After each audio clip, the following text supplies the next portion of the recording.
evening and welcome to Being Black and Craft, where we don't apologize for recognizing our influence on craft beer. This is Angie, the undeniable vixen, your host. We have a wonderful guest this evening, but we don't want to belabor the time since I was a little bit late, but let's go ahead and get into some news.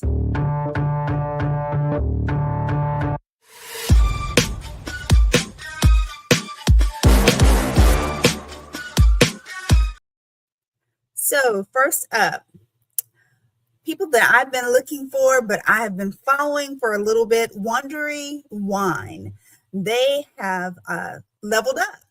So they have the Wondery Martinis now in 4-packs: creamy chocolate, watermelon rosé, and a juicy peach. So please check them out if you are in the like Texas area. They're doing some marketing. They're kind of branching out, but they're mainly in Texas right now, as far as I know. But check them out and get that 4-pack. It's pretty delicious, I'm sure. Then we have Raising the Bar, friend of the show, New Dawn. So think wine dinner. Now replace that wine with whiskey. Small batch, award-winning Black women-owned whiskey, poured intentionally, tasted slowly, and paired with a 3-course meal. On April 19th, DC Urban Oasis presents Raising the Bar, an evening built around transformation. Watch whiskey move from cask strength to cocktail glass. Meet the maker, Dr. Don O'Neill, who is the owner and maker and curator of New Dawn Distilling. Then watch it all come together in a live cocktail demonstration led by 2 U.S. bartenders of the year. So that's going to be really great. Some bartenders of the year. I'm sure they're people of color as well, and having curated meal along with drinking the New Dawn, which I have had the opportunity to taste, and I had some of my friends taste it, and they all enjoyed it. And she is making moves. Dr. O'Neill has been traveling. I think like last year, she was traveling from different states trying to show people about the new whiskey. And she also does a lot of intel on her page. So if you haven't been following New Dawn, I suggest you follow her if you are a whiskey drinker or curious about whiskey drinking. She's going to give you new insight. It's just not the same old thing. It's up and changing. So check her out.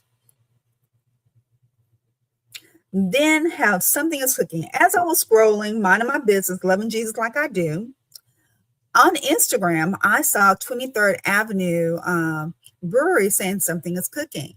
So they had to go ahead and close, I'm going to say probably like 3 or 4 months ago, but it looks like things are kind of already turning and changing for their better. So keep them tuned in, 23rd Avenue Brewery. Make sure you check them out and follow them and see how they bounce back.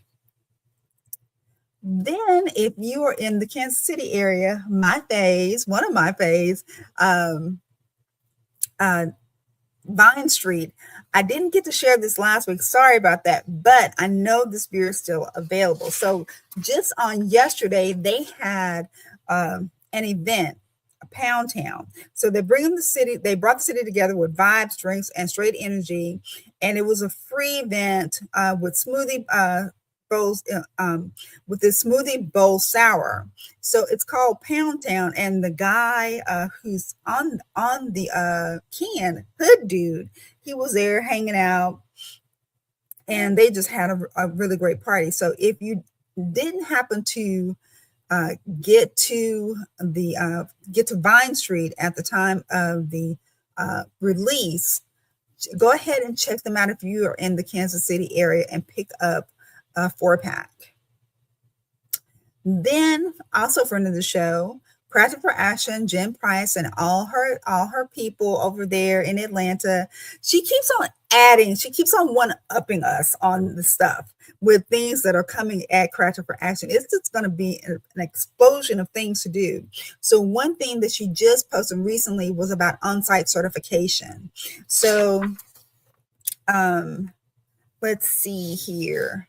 So it is the wait list for this closes March 31st, And what they're looking for, what they're going to be offering is on-site certification exams. So if you thought about it and you're thinking that you're going to be in Atlanta and you've been studying, or you've been wanting to, like, just go ahead and just take the bull by the horns and take the exam just to see where you are, this is a perfect opportunity, because most of the time you have to have someone that is, especially for the BJCP, you have to have someone that's certified, and every state doesn't also always have someone certified that's able to do it. So take this opportunity and take one of these classes, one of these tests, if you qualify.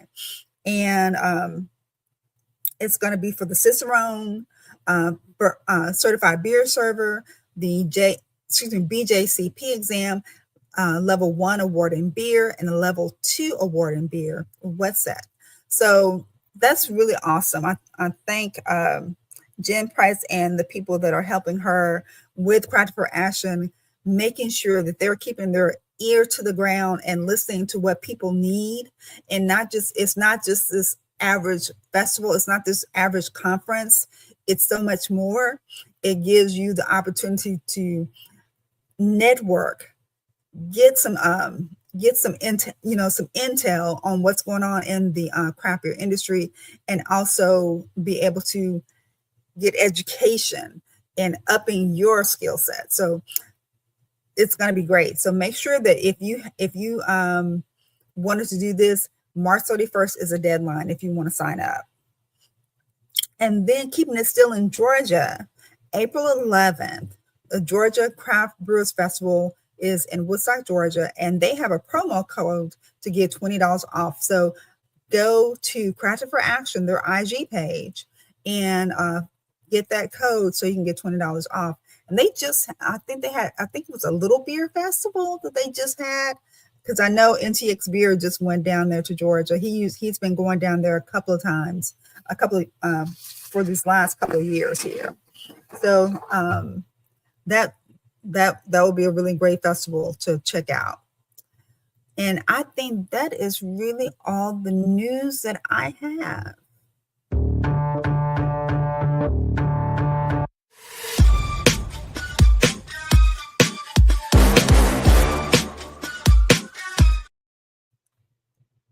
Okay.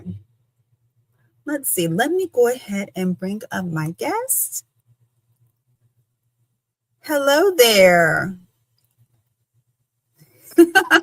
What's up? Angie. It's good to see you, Corey. Hey, it's good to be seen and not viewed.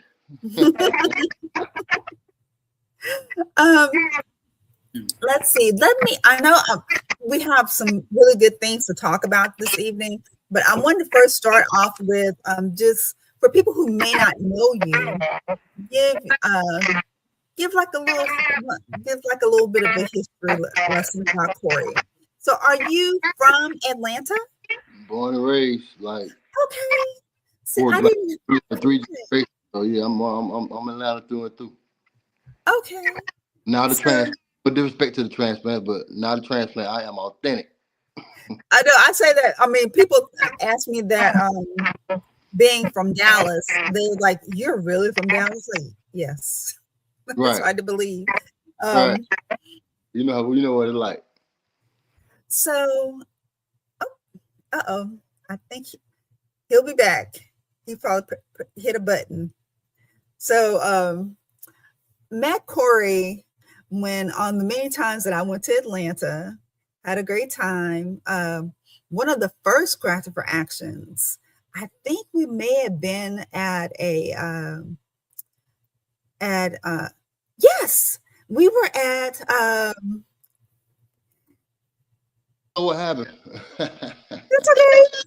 I was just telling a story about how we first met. I believe we went to it was at your house. It might have been at your house or at somebody's house. I did the bit for the lady. We got to bring that back too, man. Doing the bit for the lady. They done took off. Y'all just took off. I'm so proud of what female energy is doing in craft beer, particularly over here in the BIPOC community, but just period. How the even though DEI has kind of like died down, but you still see the diversity happening, in the industry. In fact, I was talking to Kevin Irving, aka Swerve, who is the president of the Georgia's Brewers Association, and he was telling me a few weeks ago that even though that we're in the middle of what they're calling craft beer apocalypse, there is an increase of African American participation up 12%. So that's good. So even in the industry that's kind of struggling, we are thriving, which is good. You know what I mean? So that's a good thing. So that lets you know that there is a need for our presence, not a want, but a need and a want. You know what I mean? Because the industry needs us to help bring some flavor and break the monotony that has been going on in craft beer for a while. You know what I mean? Yeah. Yeah. So meeting you there, I ended up falling in love with your hef. Gotta get you some more too. So that was one of the. If I wasn't already connected to Corey and his lovely wife, I was definitely connected with the hef. So what are you drinking right now? I'm drinking Flash Cat from one of my favorite breweries, Creature Comforts. Oh, These guys are doing, especially what they're doing with Our Culture. Shout out to Our Cultures. Isaiah, Josie, Isaac, Shaq. Shout out to them, man, and what they're doing with Creature Comforts. And again, shout out to Creature Comforts for coming from the other side of the racial fence and putting all that stuff aside and just all about the beer. You know what I mean? And what they're doing with that residency program with Our Culture is absolutely phenomenal. Our Culture's pumping out some stellar beer. You know what I mean? And Creature Conference is helping facilitate that. And that's what craft beer is all about. Camaraderie. It's all about people. Because I tell people all the time, you want to sit down and know somebody, have a beer with them. You know what I mean? You're going to sit and you're going to find that commonality that you have more in common than not. You know what I mean? Or more than you thought you would. You know what I'm saying? And so I like to say, beer turns strangers into friends. You know what I mean? Absolutely. Yeah, absolutely. And so that's why that's just my approach to it. And I love the industry, and I love what it has become. Even though we are, going through a stress test, and people kind of freaking out or whatever, but we got answers. We'll get off into that as this podcast progress. You know what I mean? Yeah. So let me step back. So are you vegetarian or are you vegan? No. I'm just trying to eat healthy. Try to eat healthy. Yeah, you eat very healthy. Usually when I see you eating healthy or you're running. Yeah, I know. I can't run now because I messed my doggone LCL up. I'm so bummed out about it. Oh no. Yeah, because I had took a little time off because, just so focused. So I said, man, I gotta get back to start working out. You know what I mean? So I went outside just to do a little light jump rope, nothing real strenuous. And my wife, how she be on me, right? Don't you go out there try to do nothing too hard. You ain't about to say, baby, you're right. I'm gonna go ahead and do something light. And I was out there just doing something light. I went through my stretches and everything. And man, that thing gave out on me, man. So, no. Yeah, it's been almost a couple of months now, so I can walk on it, and I didn't have any major swelling, so it's just a real bad sprain and not a tear. So thank God. Oh, that's good. That's real good. Even when it happened, it never even swelled up. It was just painful. It hurt real bad, but it didn't swell up and nothing like that. Which is, I don't have to deal with no swelling, but I do have to be, conscious of how I move and everything like that, because I am 54 years old. And I can't afford to be, not healing right. You know what I mean? I don't want to be one of the ones. I pride myself in being 54 and active. You know what I mean? That's right. You know what I mean? So, yeah. You're a youngster. I'm 55. I'm a youngin'. We looking good though. You see that? Well, that's really good. Yeah, this is a new 45, new 35. You know what I mean? Yeah. Yeah, this ain't we ain't your dad is 55 and 50, 54. No, not at all. Not at all. So what made you even get into beer? Do you remember what your first beer was? Yes, I remember. That's funny you say that because I'm writing a book and I got the whole story in my book that I'm writing. You know what I mean? So Mm. yeah. It's called The Nine Principles of Brewing. So I'm taking it from a because you got a lot of. It's gonna be a different book about beer. And of course, we're going to get off into the history because you all don't know I'm a quasi historian, right? And I like to make sure that I came into this industry. Let me back up for a minute. Wanting to do something different and wanting to help do something different, right? And then also wanted to highlight our accomplishments because our accomplishments have been swept up under the rug as far as beer is concerned and other things too, but we're just going to stay with beer, right? Mm. And it's been swept up under the rug for a long time. So when I read my first beer book, I heard that it came from Egypt, and that's like my wheelhouse. You know what I mean? I like history. You know what I mean? And so when I heard about that, I was like, wow, I didn't know that. So I got really excited. Then I was like, why anybody telling this story? Why do when I think beer, I think Europe? And when Africa has a whole story, and the Middle East has a whole story, and Japan has a whole story, and we can even go back further to the Levant, which is you know present day Iran, Turkey, or Syria over in that area, right? The whole the Levant region, Israel over in that way.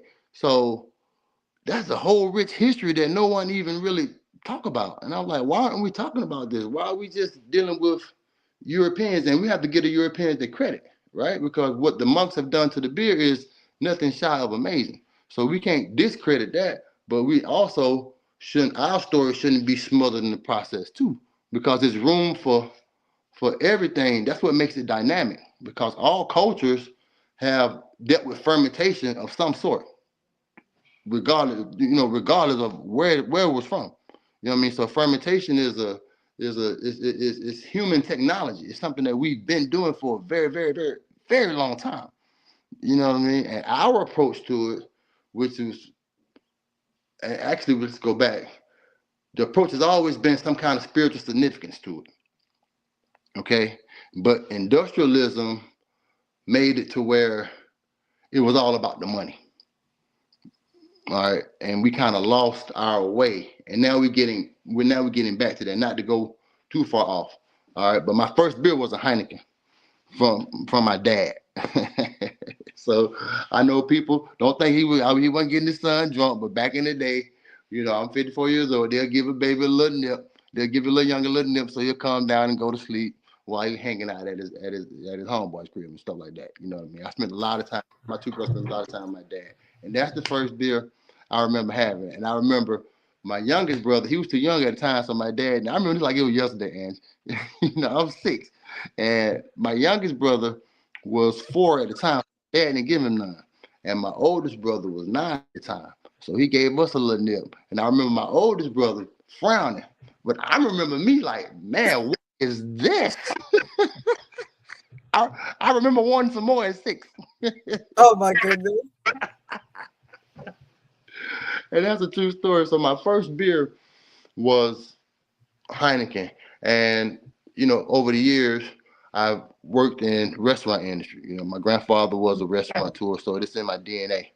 And I managed restaurant. I worked in pretty much all facets of restaurant, from bussing tables to washing dishes to management. You know what I mean? And now I'm going to be an owner because Soul Brother is going to be a brew pub once we get open. But I worked in restaurants and I've always been around beer and I've always had a love for beer, right? And so now one day I just decided to get serious. You know what I mean? I was like, man, you know what? I got all this love for beer. Cause I started off doing a blog, right? And then actually I was doing a blog to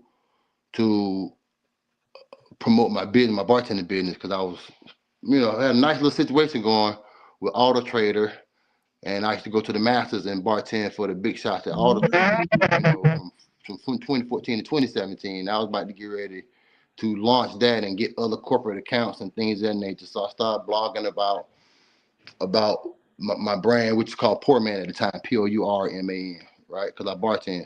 And so I was doing that. But then I found myself just talking about beer all the time. I went back and read. I said, man, all you doing is talking about beer. So let's just switch this over. And so I just wanted to talk about beer. and blog about beer. But then I said, well, I don't want to be the guy that don't know how to do it. Just talk about it, don't know how to do it. And I bought my first kit November 19th, my birthday, November 19th, 2015. I bought my first kit on my birthday, and I brewed my first beer. It was delicious to me, but looking back on it, it was awful. But I enjoyed it. I thought it was the best thing ever. And I fell in love with the process, man. I really did. I fell in love with the process, and I was hooked from that point on. And I haven't looked back since. I mean, yep. So that's how I got here. The 2019 is not that long ago. No, 2015. Oh, 2015. Okay. Because I 2015. was like, woo, you were very quick. A quick study. Yeah. Now it was 2015 when I started. I already had some kind of working knowledge of beer, just from being around it. You know what I mean? But I didn't have nothing to once I really just started to just dive deep into it. And again, shout out to Monday Night for helping me out along the process, man. I never forget that experience. I knocked on the door bright-eyed and bushy-tailed and know what was going on, and asked them, can I work for free? You know what I mean? Because I wanted to learn, and they after a couple of brewers had told me no, or kind of like pushed me to the side. I'm not going to mention them, but Monday Night was the one that opened the doors and like, yeah, man, come on in. And then Peter Kyler, who's the brewmaster, at the time, very talented. We all know about Monday Night. They racking up awards at the Great American Beer Festival, one of the most consistent breweries, and some of the best people you're gonna meet too. You know what I mean? People on top of that. And again, they got the spirit of those people from Creature Comfort, those come from the other side of the divide, but they're doing things the right way to help make the industry robust. You know what I'm saying? And also people over at Wild Heaven too. That's where they help facilitate. And we cannot forget Reformation. Reformation been on this industry they've been on this kick for a long time, way before anybody else. You know what I mean? And so I'm not necessarily calling it a kick like it's a novelty, but they've been doing the right thing and making sure that the industry is more robust and diverse by reaching out to the BIPOC community and things of that nature. So that's really good. Shout out to all those breweries for helping, because that's what makes it great. And that's what craft beer is all about. You know what I mean? And I love being over here in this space. And that's really the places when I think of Atlanta. When people are asking me, oh, I want to go to Atlanta, where do I go? Those are the places that I shout out. Definitely. I definitely, along with going over to Penny and them, you gotta go over there, have a beer. But those other places, especially, it's just like that complex, especially Monday night, where you can just walk around with the beer and just, it's just perfect. And shout out to the OG Sweetwater too, because they did some collaborations with El Sharpton with the fresh hop IPA, was absolutely delicious. So again, I don't want to miss them either. So my apologies for the late shout out Sweetwater, but I got you. I want to make sure I'm really big on make sure everybody get their flowers, because I was kind of upset when I read the story about our involvement and they just left it in the books. They never. Yeah. They told us about it, and like I said on the movie, the documentary, One Pint at a Time. They created a white beer, black beer dynamic without saying, "Hey, black people drink this, white people drink that." They just showed by way of marketing, savvy marketing, right? So we saw the St. Ives commercials, the Billy D. Williams, Coke 45, the Schlitz malt liquor. You know what I'm saying? The OE, the St. Ives. Excuse me. That's what we saw. But on the flip side, we saw Sam Elliott with Coors. We saw Bob Euchre with Bud Light. We saw all of the European people from the Caucasian diaspora consuming Bud Light. That's what we saw. So they created a black beer, white beer dynamic, right? And so now when I'm coming along, bringing beer that I think is delicious over to some of my buddy's house, they asked me, why are you drinking white people beer? Hold on, wait, I didn't know white beer had their own beer. We had our own beer. I didn't know that. Right. You know what I'm saying?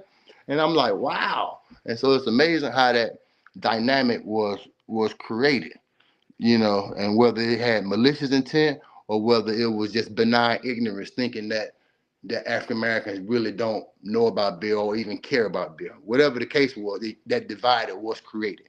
You know what I'm saying? I'm not here to judge. I'm just telling you. I'm just calling out what it is.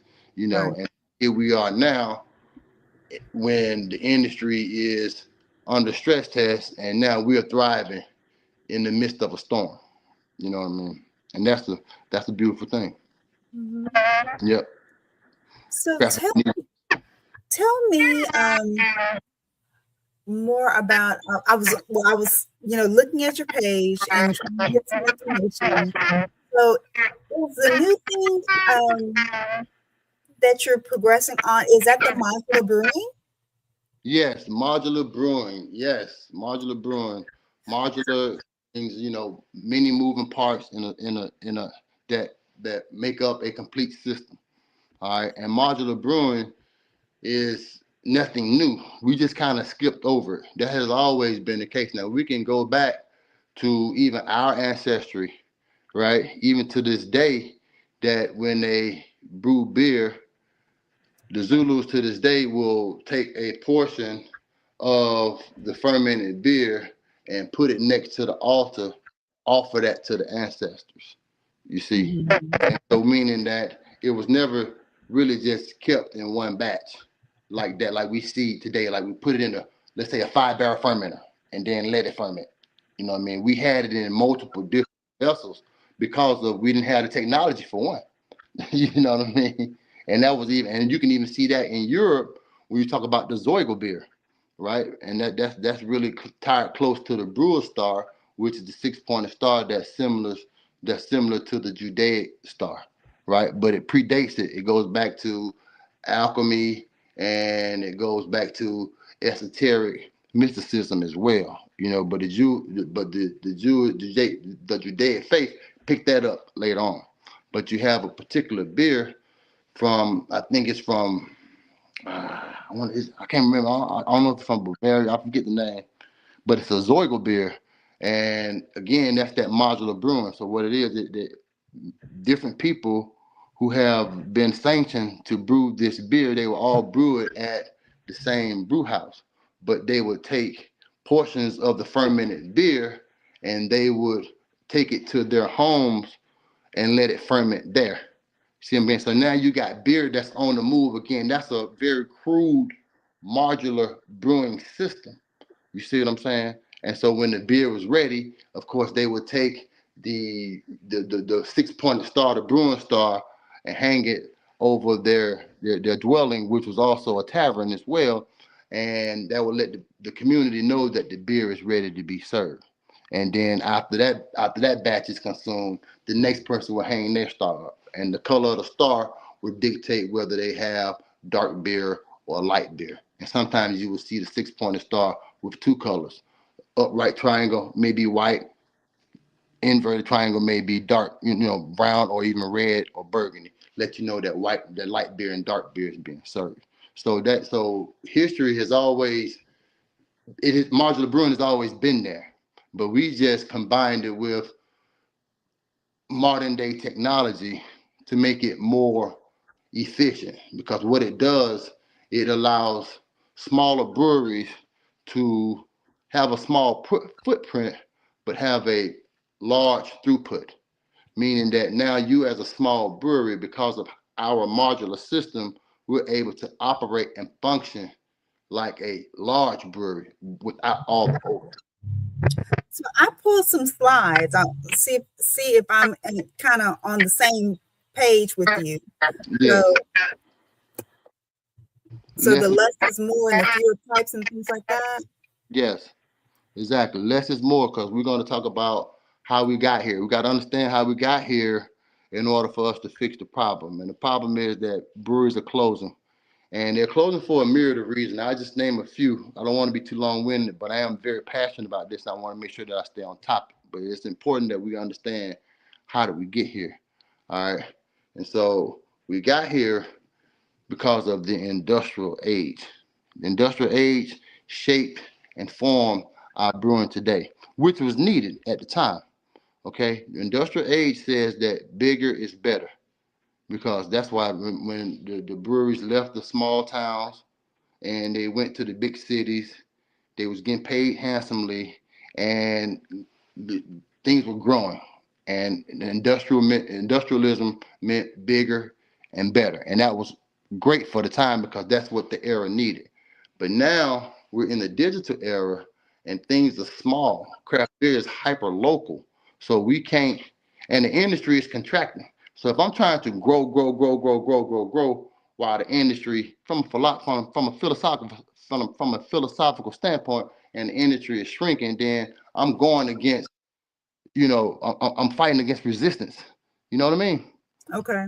And so now what we did was, so now as a 5 barrel brew house, because our modular brewing system or philosophy is designed to help smaller breweries thrive, because those are the ones that got hurt the most. Those are your 5 barrels, 7 barrels, 10 barrel systems that's going under, and even bigger ones too. Now that the pressure is becoming more and more, contracted.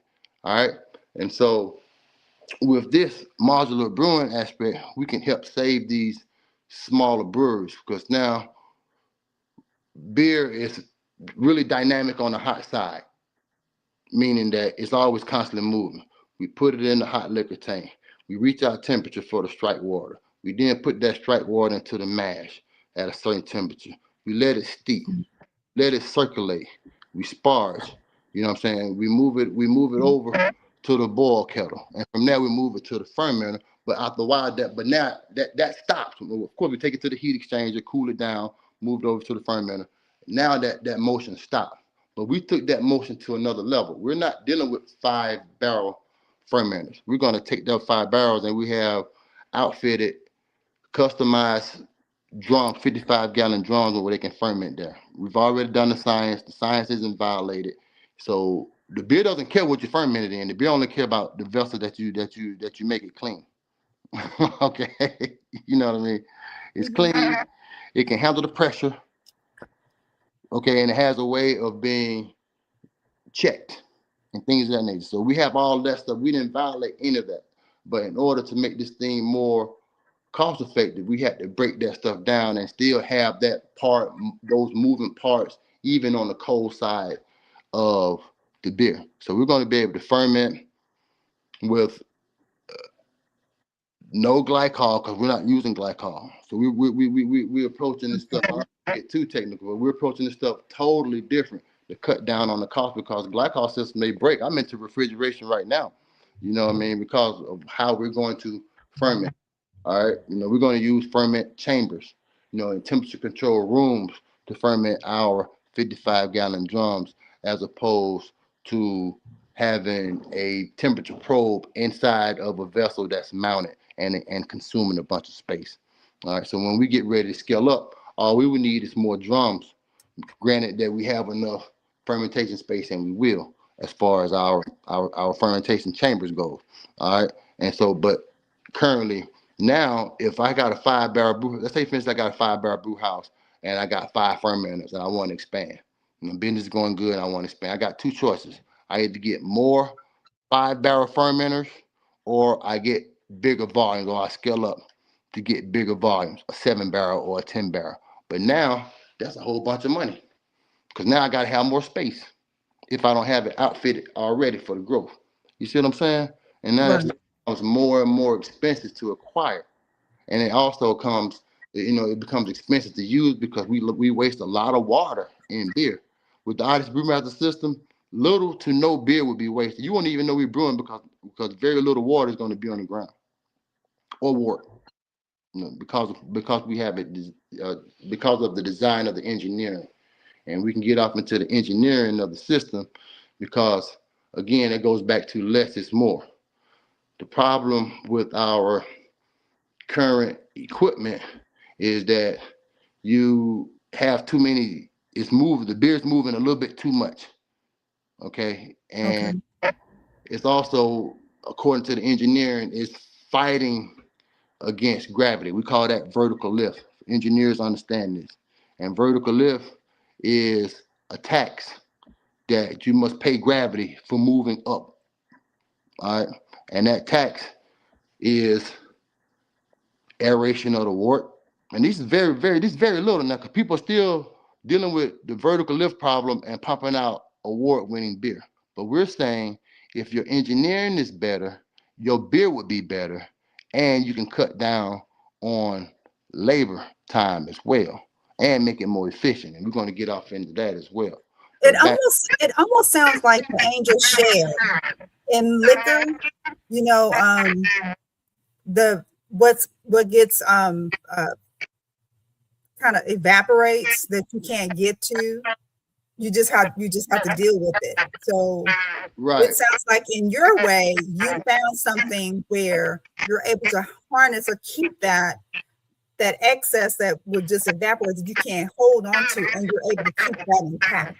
Yeah, because that excess comes in spillage and it comes in what they call dead legs. And dead legs is backflow of the liquid. After you take it to a certain point, you cut the valve off and the liquid goes back to where it was going. Okay. And so you may have dead spots within inside your tank, especially on horizontal lines, right? Okay. Mhm. So now you got liquid that sits in there. And because of a poor use of gravity. Most brewers fight against gravity. We worked with gravity. So gravity, instead of us, the engineering paid the tax for vertical lift. And so now we have everything going down. So the inverse happens. So if gravity charges you for going up, that means it pays you for going down, right? So everything that we have is designed to maximize gravity, therefore putting less pressure on the pump. And we understand that those pumps, they will go out over time. That's because of something that's called a water hammer. I don't want to get too technical, but I want y'all to understand that I got a lot of hours in this and I know what I'm talking about, not from a braggadocious standpoint, but from the standpoint of that you have to be correct when you're talking about engineering because everything must be precise. So that water hammer is when you have a column of liquid going up vertically and you cut that off once you finish, but it goes back down and it crashes against that gasket. And then you're talking about over time. Now these are little things that happen over time. Then all of a sudden your pump starts to work a little bit harder. And now your wort is getting aerated. And now you don't have full columns of beer running through your pipes. And so now you don't have those full columns of beer running through your pipe. You have pockets of bacteria that get a chance to set in. You know what I mean? So these are all things these are little things that accumulate over time. So we alleviated all that stuff with our system because we didn't violate any of the major rules when it comes to beer. You know, you got to be clean. We're still milling the grain. We're mashing the grain. We're steeping the grain. We're transferring it. We're cooling it. We are fermenting it. We're doing everything the right way. Only thing we're doing is just modifying the process and saying, hey, you don't need all these steps to go through. We don't need a heat exchanger because our philosophy is uh, less is more. So our equipment is built on multifunctionality as opposed to modern day engineering or standard engineering. Every piece of equipment is singularity in its function. You see the difference? So my boil kettle is also my heat exchanger.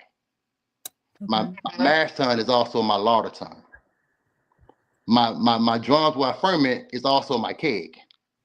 You understand? You see what I'm Oh, saying? Excuse me. You see what I'm saying? And so now okay. you're able to have multi functions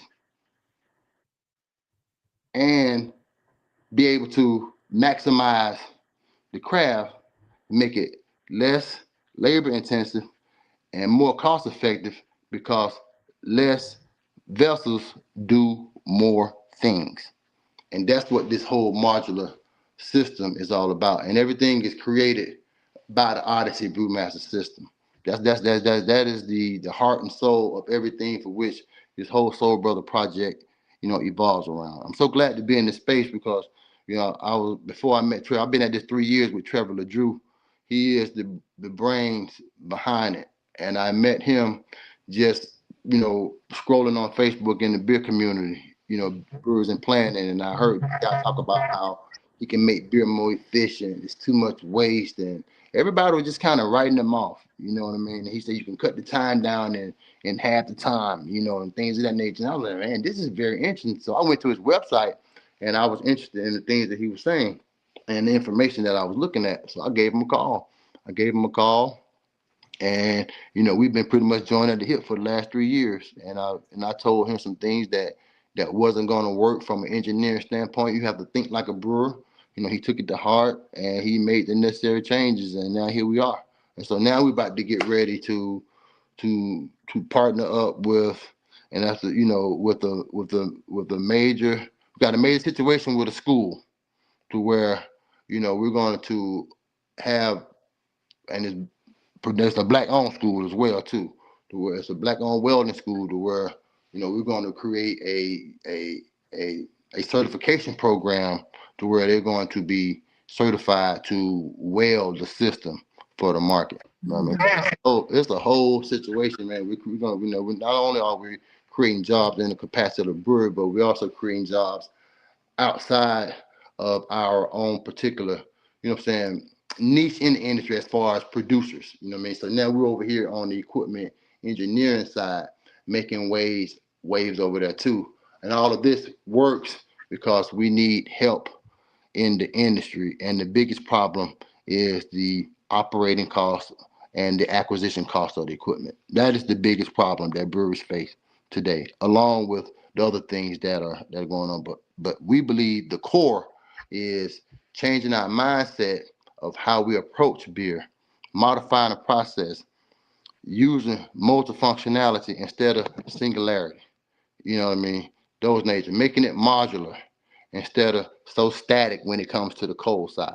So we changed all of that, and that took a shift in mindset approach as far as workflow is concerned. We're using very little hoses, Angie. We're not using glycol. We don't have a heat exchange. You know what I mean? So we're using cold water to chill. We're using everything nature gave us to brew with. We're using, and we're maximizing that to the fullest, based on innovative and creative engineering. I'm just thinking of the glycol. If that goes out, you're done. You can't do nothing. You're just out. I lost 600 gallons last year, 2025. I lost 600 gallons of liquid because my glycol went out. I had to dump it all. It went bad. And one of them was a Pilsner, so that went bad real quick. Yeah. You know what I mean? But the glycol went out. We had no choice. We was at the mercy of the glycol. It went out. And I had, and I had just pretty much got all the fermenters. All of them was fermented. And I had just did a batch that day. The next day I come back. I mean, my yeast bucket is acting a fool. I'm like, man, that's hot. And I look over to my control panel, and I say, dog, man, that thing is out, bro. Glycol out. System shut down, glycol didn't cut back on. Because when the system shut down, glycol went out and then fired back up for whatever reason. It rained that night, it stormed that night, and everything went out, but it didn't come back on. Wow. Glycol out, beer gone. You know what I mean? Right. So you multiply, what's that? I think that was like 4,800 pints, something like that. You know what I mean? That's a lot of money. It's a lot of money at $8 a pint. Right. You know what I mean? When you break that down in ounces, you know what I mean? So it's a lot, it's a lot. That's why I'm over here learning about how glycol and refrigeration systems work, because we're going to have a whole faction of the brewery to where we're going to be able to service as well. You know what I mean? And I'll be employing and empowering young men from the African American diaspora and teaching them and giving them a skill that they can take anywhere in the world, because 20% of the world's energy consumption is dedicated to refrigeration. You know what I mean? That's a good skill. That's a great skill. You know what I mean? And you can't be no dummy upstairs either to grasp it. You know what I mean? So you have to have a certain level of mental aptitude or desire to learn. You know what I mean? One of the two. You know what I mean? Yeah. And so that's what we got going on, and we really want to just help save this industry, and you know, give us some some more skin in the game, if you will. And so we're not always coming with our hand out. We have something that the industry needs, and we're providing a service. You know what I mean? So it's find a way to serve the many, because the service of the many leads to greatness. And I live by that mantra. And I'm just so glad to be in this space, because we're going to help these people. Granted, they can pivot. They got the resources. You can actually, let me back up, because we do have tri-clamp fittings on the Odyssey Brewmaster system. You can also integrate them with standard, with traditional equipment. I forgot to tell you that, which is very, very, very important.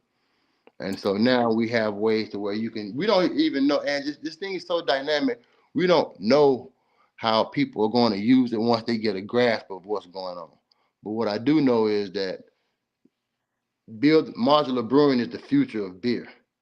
And once this Odyssey get built, every other new brew system coming after the Odyssey will be inspired by the Odyssey. And that's not braggadocious, because it just makes sense.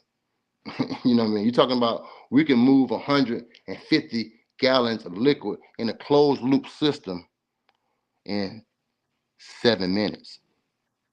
Wow. And that's 7 minutes is conservative. And we also can, I look at it like it could be similar to the steam engine, because steam engine was created for beer, but then they found out you can use its application in many other industries, right? And that's going to be the same thing with the Odyssey Brewmaster system. You're talking about botanicals, chemicals, syrups, anybody that requires to move large volumes of liquid in efficiently, in this closed loop, can use this technology or this schematic. You know what I mean? So I believe that we will be infiltrating other industries and using the Odyssey philosophy. And of course, the designs will be specific for the industry, but the concept is going to be the same: maximizing gravity, being able to move that liquid in a closed loop system in a more efficient way. And so we're going to be able to help other industries do that as well, once they grasp and see the power of the Odyssey Brewmaster system. This thing is slick, man. Trevor LeDrew really thought this thing out, and I'm glad I met him, and I'm glad he was able to listen, because I was like, because his first design I introduced that Crafted for Action 2 years ago. He had pneumatic valves on them. I told him those pneumatic valves ain't gonna work, because we like to turn valves. I know a lot of my big buddies who work at Anheuser-Busch and who work, even at Terrapin, and they complain all the time, man, all we do is push buttons, man. I miss turning them valves, man. You know what I mean? Because it feels like you're doing something. So we didn't take the brewer we didn't remove the intimacy of the craft away. We kept that intact. You know what I mean? In fact, we made it more intimate, more immersive. And man, it's going to be real fun once we really lay this thing out. And I think that people from far and wide are going to come just out of curiosity. What is this thing about? And once people really taste the beer and they see how clear that Pilsner is, when they taste the flavor of that beer, and at that point, it's going to be beyond speculation. It's going to be, oh man, how can I get one of those?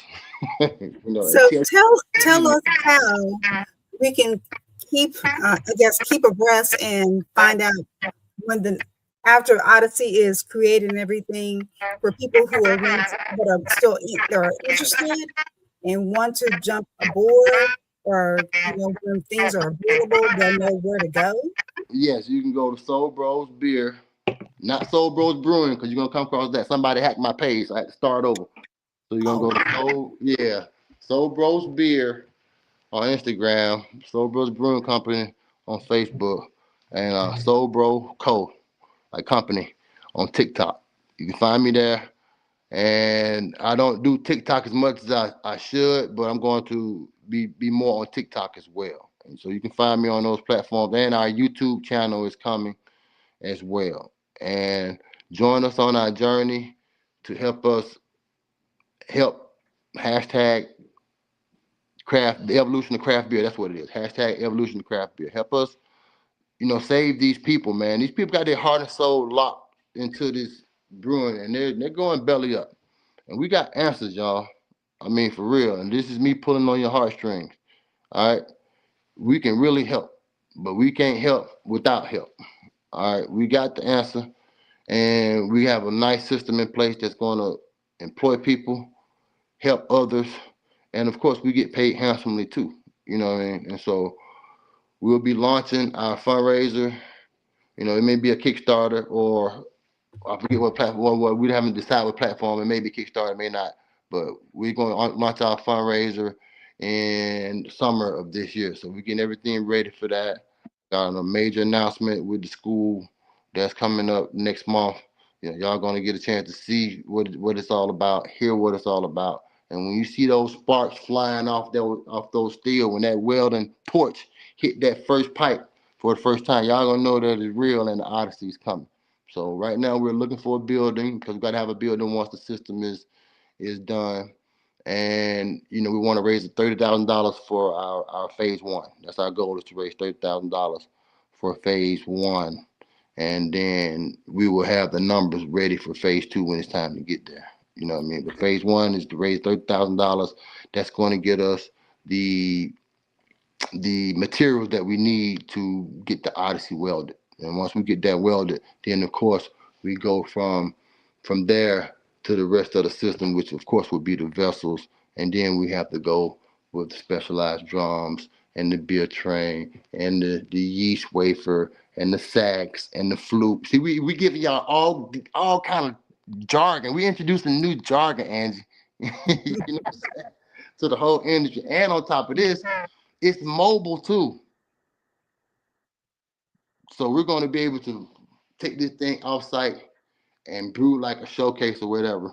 You know what I mean? And just have it on display and make it a big spectacle. I would dare say that it's going to be in a class by itself, and they're going to have to rearrange some laws when it comes to the Odyssey Brewmaster system, because it's so dynamic. Well, Corey, thank you so much. I really appreciate you sharing everything. And it's just like, I'm so excited for you and excited about what's taking place and what's to come.